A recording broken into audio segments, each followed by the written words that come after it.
Good afternoon. I'm Riley Phillips with First Coast News, and we are talking about immigration, the legal immigration process. I am joined by two immigration attorneys here in Jacksonville, Vilarca Bilbao and Joanne Fackery. Thank you guys so much for being here today. So we're talking about this. Obviously, the headlines over the last few weeks have been about ICE deportations, new immigration policies, executive orders. So first question is, how have these recent policies, executive orders impacted your firm so far?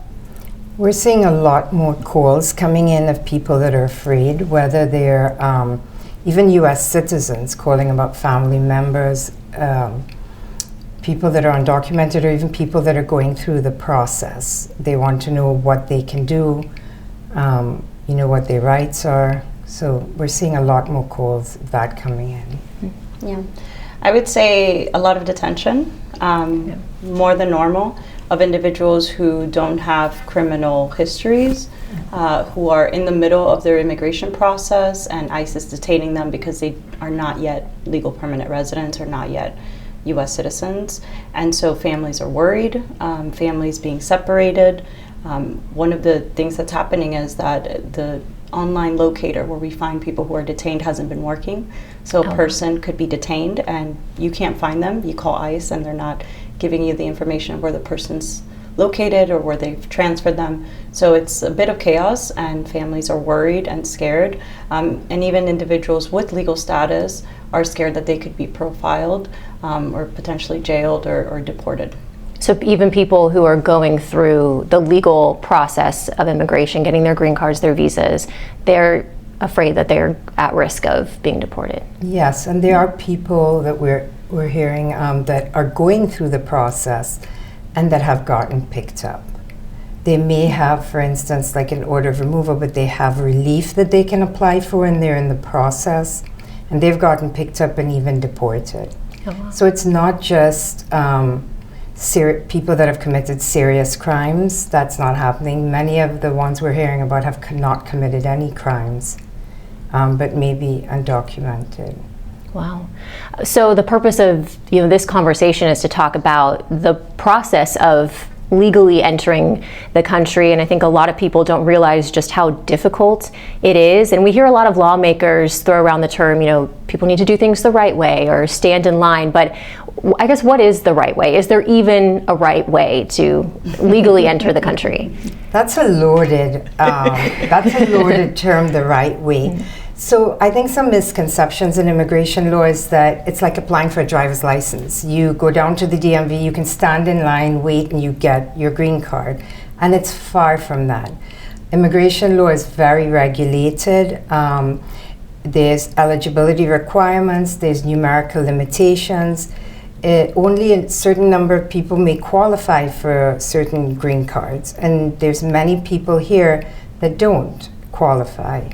And so doing it, I think when people speak about doing it the right way, they're speaking about someone that may come in on a visa and maybe didn't enter the border without papers and come in and have a way to get a green card. So for instance, I came in on a student visa years ago. I went through all my different programs, and then the company that I worked for after graduate school sponsored me for a non-immigrant visa, which is a temporary work visa. Then we went through the green card process, and then citizenship. So I'm assuming when people say the right way, that's what they're talking about. But the right way could be anything. It could be someone who comes to the border and claims asylum. So they may not have papers when they got to the border, but claiming asylum is doing it the right way. It may be people that recently came in through the last administration allowing paroles, and they came in that way. Well, then they did it the right way. They were permitted to come in. And even people that might have come in undocumented and are here now, have been here for years, they want to be able to get their green card, but they aren't options for them to. Yeah. Even your story about coming in with a student visa and going through the whole perm process and being sponsored by a company, that took more than 12 years? It took a long time. It's years of doing it. So I think people thinking it's like I see applying for a driver's license, it's far from it. Yeah. Nothing in immigration law is simple. Nothing is walk in and get a green card. Yeah. And sorry, go ahead. I was going to say there's kind of three big categories to get a green card. And so before you get a green card, you need a pathway to a green card. And so one of the pathways could be a family sponsorship. And there's only so many family relationships that can give you sponsorship. So your grandparents aren't able to petition for you. Your aunts and uncles or your cousins, they're too far off. It's your parents, your siblings, your spouse, and some children. Not always can your children petition for you. And that's only if you're a U.S. citizen, because if you have a green card, you can't petition for your siblings. You can't petition for your parents. So it just depends. There's so many like little loopholes there. For example, a sibling of a U.S. citizen can take up to 20 years to get a green card. Wow. So if I have a sibling that was born in Mexico, but I was born 24. here, if I wanted to petition for them, it takes more than 20 years for them to be able to get that green card. So individuals sometimes are in this kind of waiting gray area where they have pending status, where they have a receipt that they've applied for, potentially even a work permit that allows them to live and work in the United States, but they don't yet have that green card, which is the permanent status, right? So it can get very complicated. And that's the simple one, the family category. Yeah, and then there's different categories for visas too. And it doesn't, just because you have a visa does not mean that you can then get a green card and Correct. become a citizen eventually, if that's what you want. So I can come in on a visa, but if I don't have a pathway or one of the routes that will help me, for instance, employment. I do a lot of employment-based green cards, and you'll have employers saying, hey, I have a wonderful person here. I really would love to keep them here. And we talk to them and they cannot. The immigration is very regulated. It's very, very regulated. Our laws are in the Immigration and Nationality Act. There's every type of green card you can get or visa has eligibility requirements that you have to prove. And in many cases, you have numerical limitations. So only a certain number per year can apply. And in very rare instances, do you not have that? Wow. So and very nuanced too. Very nuanced. It's a very nuanced area of law.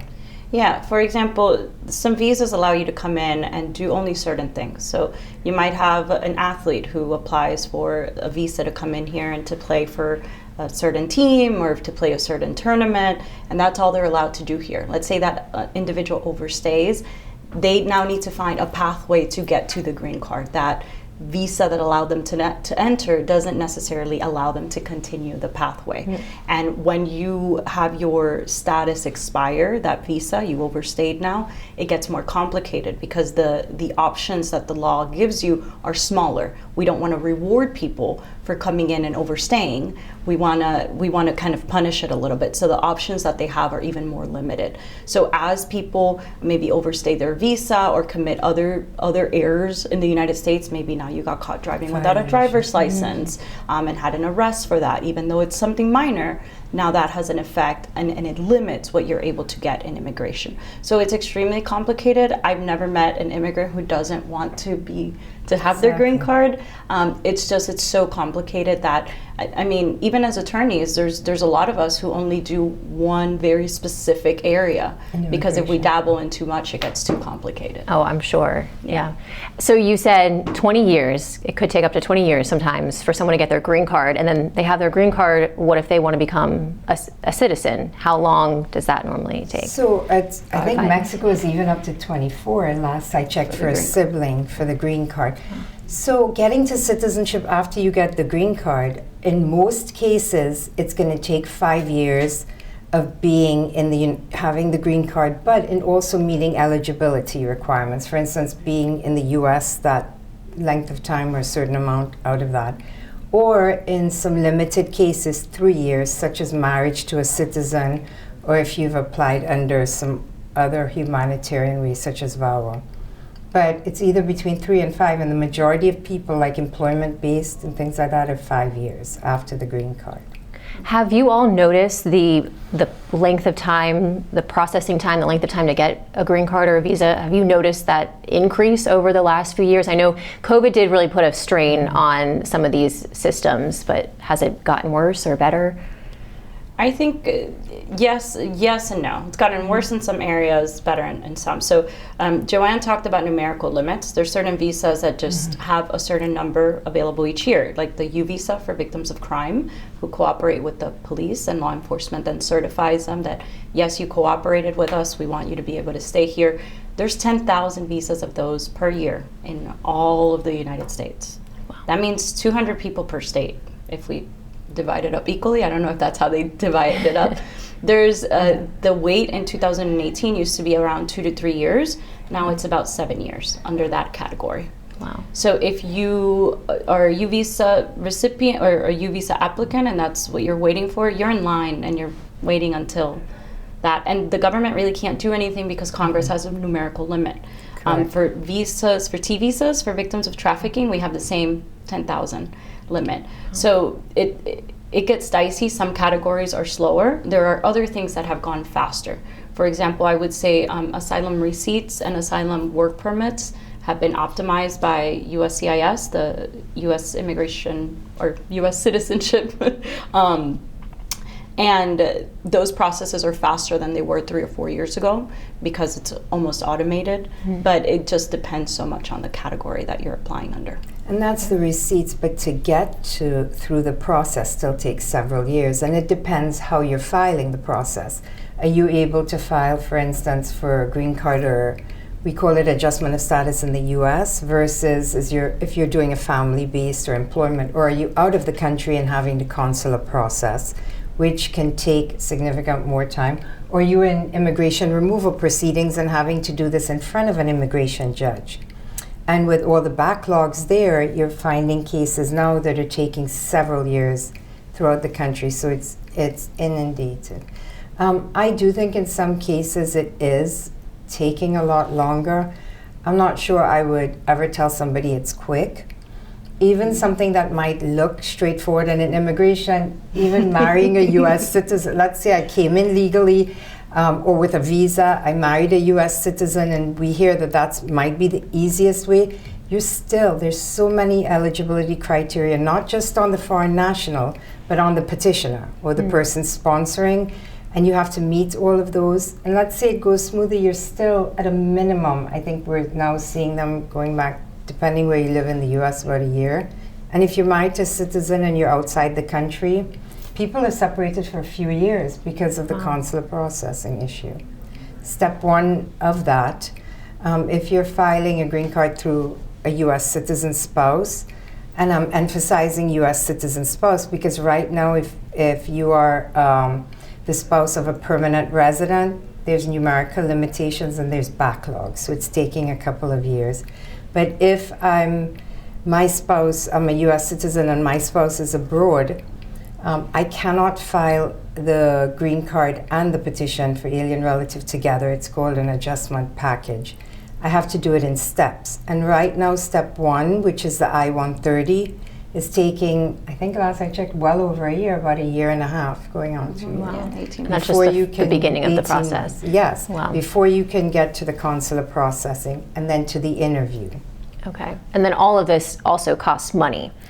That's a whole other issue that people who are trying to immigrate to the United States face. It costs quite a bit of money, I think, but I will say that I think that there's very few immigrants that if they can get legal status would complain about paying. They will find it to pay, and they would like to find a way to remain here. Even the filing fees at immigration can be pretty steep. For instance, a family petition, if you're applying for a green card, and you're doing the petition for alien relative, the green card, work permit, and a travel document, it's about $5 total.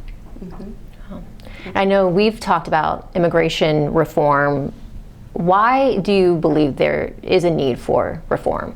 Oh, there's so much of a need. We could talk for hours.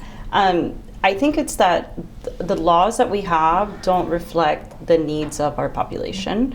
We have numerical limits on things where it's too little for such a big country and the population that we have nowadays. It also isn't reflective of the workforce that we have in America, the new needs that are technological, new types of careers.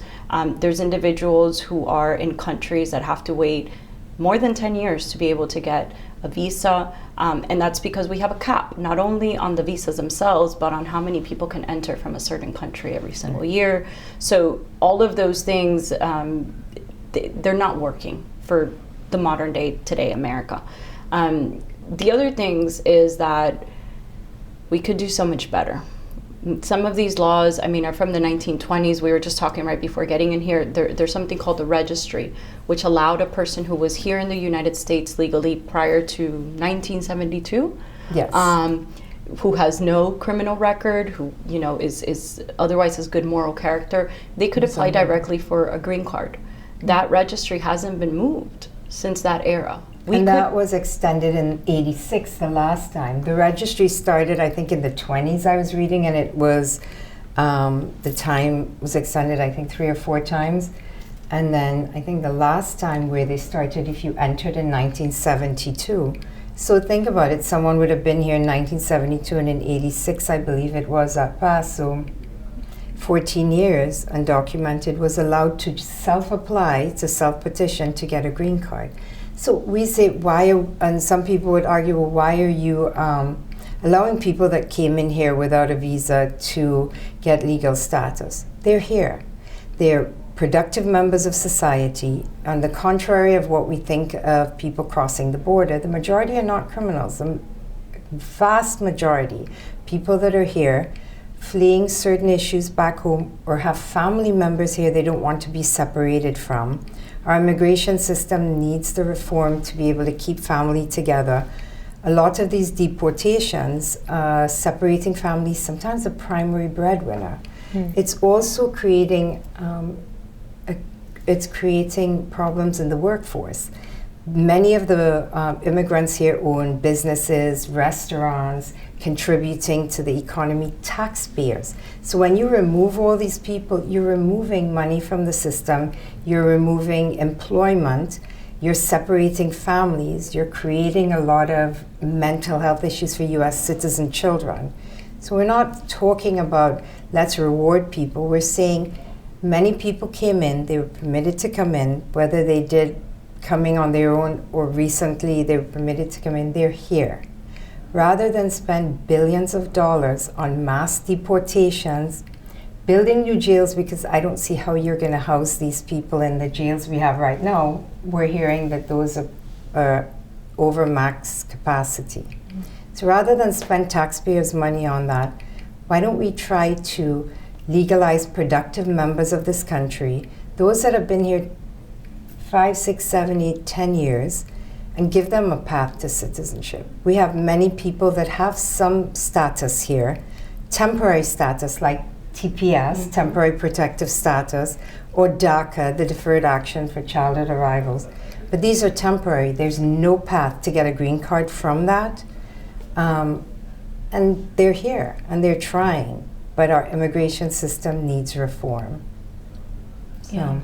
Yeah, I was going to talk about those temporary programs because we think about, okay, well, I may have status. There's for example, Venezuela, they just rescinded TPS for Venezuelans. For a certain period of time, if you were Venezuelan and had arrived in the United States, you could ask for this protection, and on an 18-month basis, they would approve you to be able to remain lawfully in the United States. Well, that has just been stripped away. That program is no longer going to be renewed. Instantly. Hundreds of thousands of people, I think it's like 600,000 people were in that program, are no longer going to have the status that they were offered. And of course, it was always a temporary status, but there's no pathway for us to jump from that into something permanent.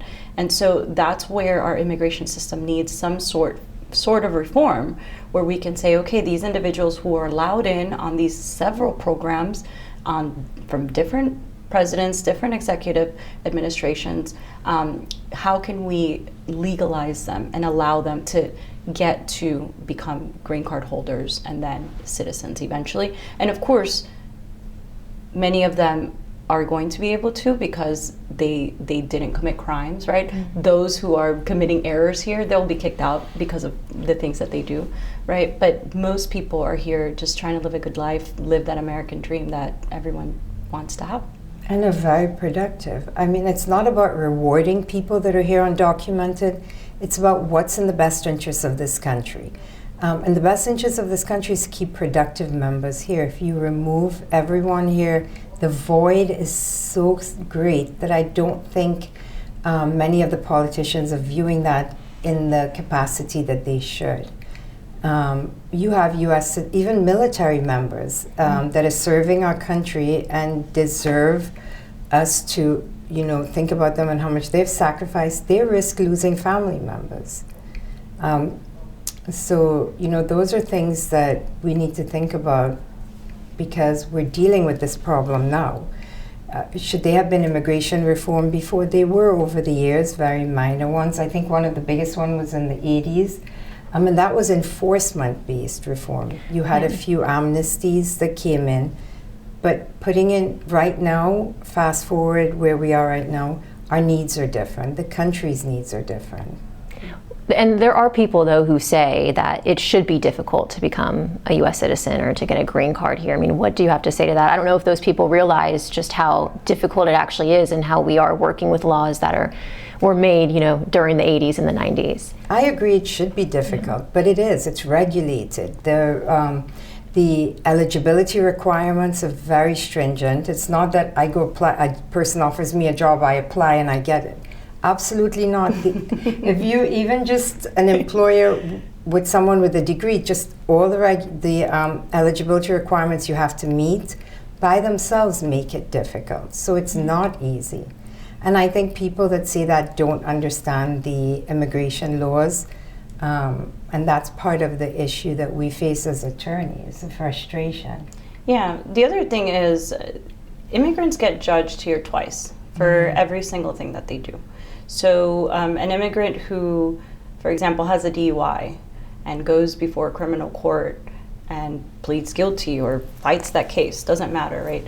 That individual is also going to be now in front of immigration for every single step until they become a citizen.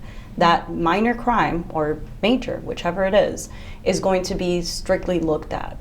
And they can be disqualified for some of those behaviors. So maybe just driving once without a driver's license might not fully disqualify you, but I've seen individuals who have been arrested for no driver's license and have been deported just because of that. And use visas for a DUI. There's college students that may come here, or even on H-1B non-immigrant visas, and they have an arrest, a conviction for a DUI, chances are the consulate is going to cancel the visa or refuse to renew it. So there are penalties. It's not that you commit a crime and you're fine. That's not true. The Immigration Act has several crimes that instantly bars. And anything domestic violence related, for example, that's a no-go. Very difficult. Yeah. That person almost always is never going to be able to get immigration relief. Fraud. Things that have to do with abusing minors, right? Like there's categories of things that are so horrific that we know we're never pardoning those.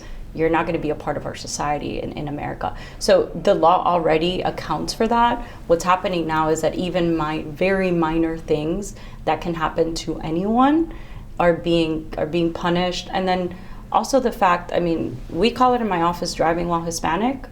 We think that people are being stopped because they are being racially profiled. You look like you could potentially not have legal status. And it's a very dangerous, slippery slope that we're going if that's permitted, because those are not the values of America. They're not the values of our Constitution. There are legal processes that allow individuals to be here with status pending while their case gets decided. And we shouldn't just cut those opportunities off to individuals because they don't have it right now, when they are in the process and they can prove that they're in the process of getting their paperwork. Yeah. Were you seeing that before the ICE deportation started 3 weeks ago? I would say sometimes, but very rarely. Okay, very rarely. Something that's been happening recently. So I do want to point something out. I don't think you'll speak to an immigration office attorney that's not for enforcement, that doesn't believe in strict. I believe in strict laws. Every country needs to have strict laws, but not impossible laws. And it's one thing to say we're going to get rid of all people that committed serious crimes. We all want border security, but we don't want to separate families. And If you're asking if we're seeing this happening more, yes, because if you're in pending status and that you're waiting for a benefit, then that's what the system was there to do. But we're hearing of people that are waiting for benefits that are getting picked up. Picked up and removed. And removed. Yes. And removed. Yeah. Mm-hmm. I liked what you said during our initial interview about, this has become a very political topic over the last 2-3 decades now, and it really isn't political or shouldn't be political. But both sides kind of make it political. I blame both sides. It doesn't matter what side you're on. Immigration, each time you have an election, immigration is always on the forefront. And it shouldn't be. These are people's lives. Each side will say, this is what we're going to do. Let's talk reform. And Congress doesn't. And just to make it clear to people, the president cannot, he can have an executive order, but he can't create immigration reform. That's Congress. And so that's who we need to be reaching out. But it is very politicized. And it's unfortunate, and it shouldn't be. And what ends up happening is you have sides debating issues when really most people probably want the same thing. Yeah, that's very true. And I'm sure most people don't understand what they're, debating on or debating for, or things like that. And we discussed this earlier. There's a misconception that Democratic presidents, there was no deportations through them. Even during Biden, there was some. And I think President Obama was known as the deporter, as having deported. During the Biden administration, we saw deportations being opened up to Cuba, which for a lot of years we had no deportations to Cuba. So Cubans, even those who committed violent crimes, were released because Cuba wouldn't accept the people back into the country. And so during the last administration, we saw flights. We're having one flight coming out of Miami every single month with about 40 to 60 Cuban individuals being deported. I think part of the issue is the fear that's being spread to the communities, the fact that it's being televised in such a way, the fact that we're using military aircraft to deport individuals when that has not been the case before. That fear, I think, is purposeful, and it's driving individuals to not want to stay in the country. I've had clients who have said, I don't want to put my family through this. I don't want to live in hiding. I don't want to live afraid. We're going to go back to our countries and eliminate our application. When they have something that they can get a benefit, but it's 4, 5, 6 years away, they're going to have to live in fear for all that time, right? Or with the threat of being deported. So I think the politicizing of this issue is problematic, because then we're not getting to the root of the issue, which is sitting down and looking at the laws and seeing, is this working? Is this not working? What can we do to make this better? Are there more people who need protection because we have more trafficking victims, for example? Correct. We might need more visas under that category. Why don't we correct that, right? And because it's being politicized, it's just, we're not doing the work that's required. With immigration reform also, if you make a path to getting a green card, or you're getting more money into the system, because when I apply for an immigration benefit, the majority of them, almost all of them other than some of the victim ones, require filing fees. And so you're generating income there. Again, as I stated before, they're paying taxes, they're contributing. And so if we want to put this country first, that's the way to do it. We hear the argument that people that cross the border illegally are criminals. They've committed a civil act, not a civil violation, not a criminal violation. And so when we call them criminals, yes, it is a violation, but we need to think about what we're saying and the labels we're placing on people. Most don't have an option. Yeah, no, I don't think that's ever really been explained, that if you're crossing the border, it's not a crime. It's a civil violation. I have not heard that. And not only that, it depends on the circumstances. Most people that I meet that have crossed the border are crossing and sitting down and turning themselves into immigration. Correct. It's much different than a person who's crossing the border and running away from law enforcement, trying to smuggle drugs or do something else into the country. Most individuals who are asking for protection are sitting down and maybe waving immigration down. Hey, we're here. We need to be processed.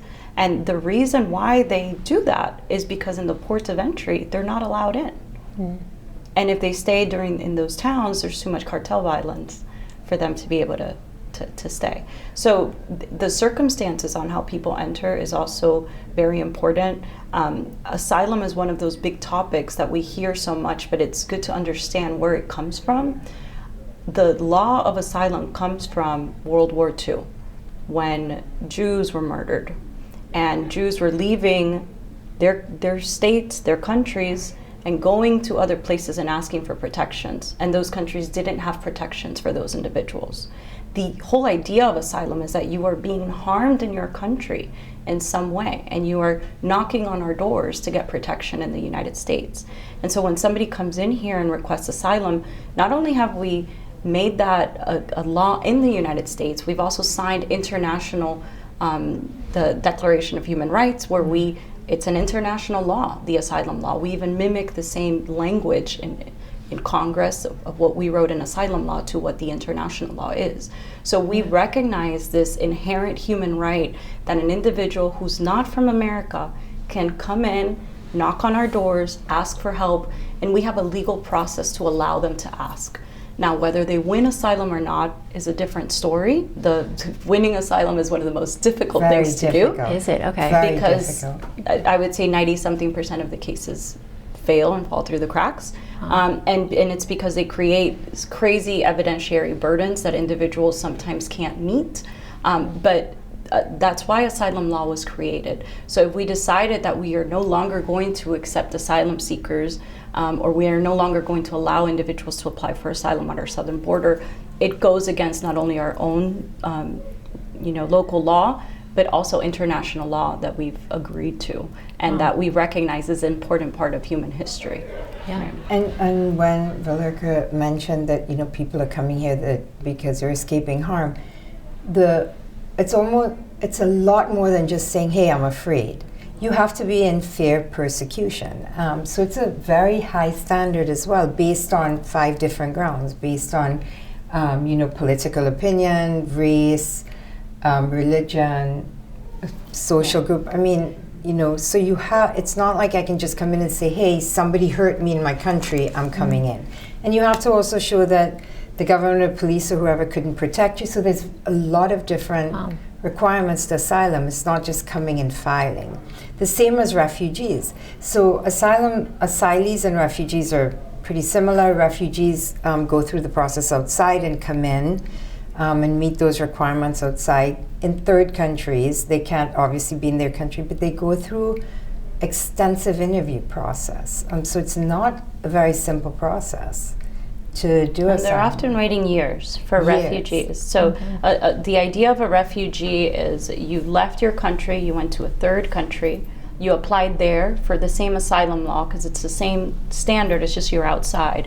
You go through the vetting process outside of our country and waiting years, and then we approve you to come in, and then there's also a cap on numerical, how many people can come in every year. Right, yeah. So you might be approved, but right now I think the cap went down to 10,000 a year really or 20,000 a year. And is that per country or just Worldwide. Oh, worldwide. Okay, wow.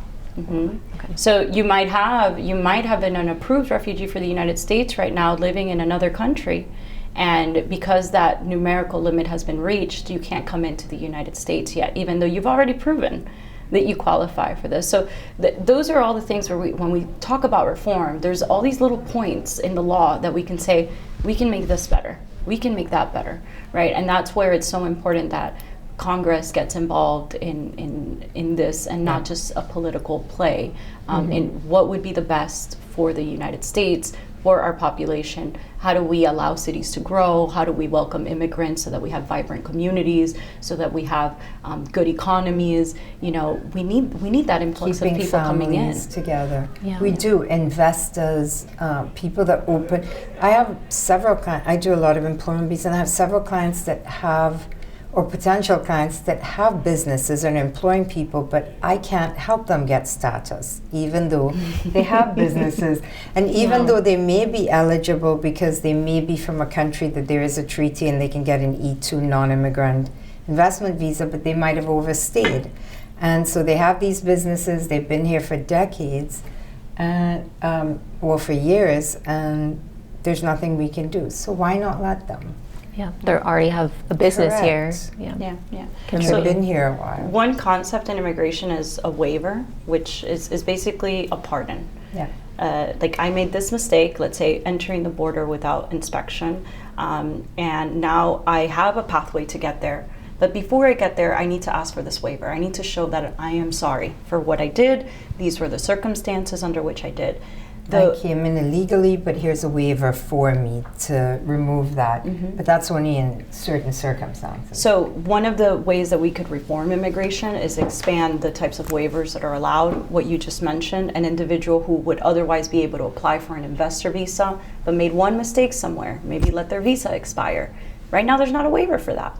Why don't we have a waiver for that when this individual is clearly someone who is productive in our communities, employs maybe even US citizens, right? Hasn't really done something criminally wrong. Why don't we have an administrative process that they can also ask for a waiver for that? The other problem with waivers is sometimes it requires a qualifying relative. Correct. So sometimes in order to get this pardon, you have to show harm to your US citizen spouse, US citizen parent. Sometimes the harm to your child doesn't count. So there are ways in which we could change those laws to allow for more waivers to happen so that even with the existing laws that we have, more individuals could get through and get the benefits that they need. So maybe expand them. So the waiver she's speaking about is for the unlawful presence. Let's say I entered the United States without inspection, and I married a U.S. citizen. Well, one of the eligibility requirements is that I have had a lawful entry. Even if I came in on a visa and my visa expired, as long as I had a lawful entry, I can stay here and in most cases and get my green card. But if I entered without a visa, or I came as a child without one, and I married a U.S. citizen, can I still do that? Yes. However, here's the waiver, and I can't have any other issues. I file step one, I'm here, and then we can file for that waiver of unlawful presence here. And that's waiver, I have to have a qualifying family member. But let's just say my child petitioned me, and let's just say my child turned 21, because this is an example. And I entered undocumented, and now I have a 21-year-old child who filed for me.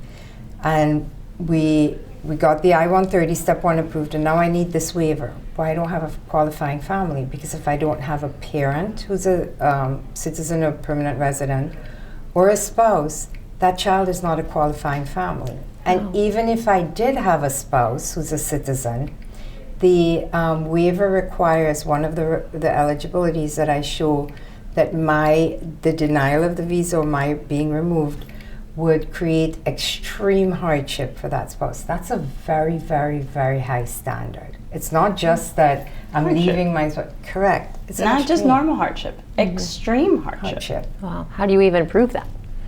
Oh, we get creative. Yeah. Psychological issues, sometimes medical issues. Medical is the big one. Okay. Yeah. Maybe showing that an individual wouldn't be able to get the medical care that they need, but a lot of letters, almost putting their lives on paper, because also a lot of these waivers don't have interviews. So an officer never meets you. An officer never sees your life. It's up to their discretion. So you put letters. You describe what's happening in the family dynamic. If you maybe have a child who is gifted and is doing really good in school, or a child who's in ROTC and is going into the military, you put all the information about that family on paper and send it off and hope that that officer really connects with your family and that they approve it fast. And I mean, I've seen waivers as little as 2 years, but also in the 5-6 year range. Wow. Waiting time. So that family's just here in limbo that whole time. In limbo. Waiting. Wow. Yes. And immigration is very documentally heavy. So it's sending in we send in sometimes documents of proof that are in the thousands of pages, and writing people have to write affidavits. So it's very, very documentally heavy. It's quite a bit. Wow. So it's just a lot of steps, a lot of nuance to this whole process. Well, I hope we cleared some things up for our viewers, because, like I said, I just feel like this part of the immigration process gets lost when you see the headlines about deportations and things like that. So I'm hoping our viewers learned learned something about all of this. And I know Joanne and your colleague Rebecca Black will be on our air on Monday. That's airing Monday, story about this as well. So thank you both for joining me. I think this was a very productive conversation. Thank you for having us. Thank you for having us.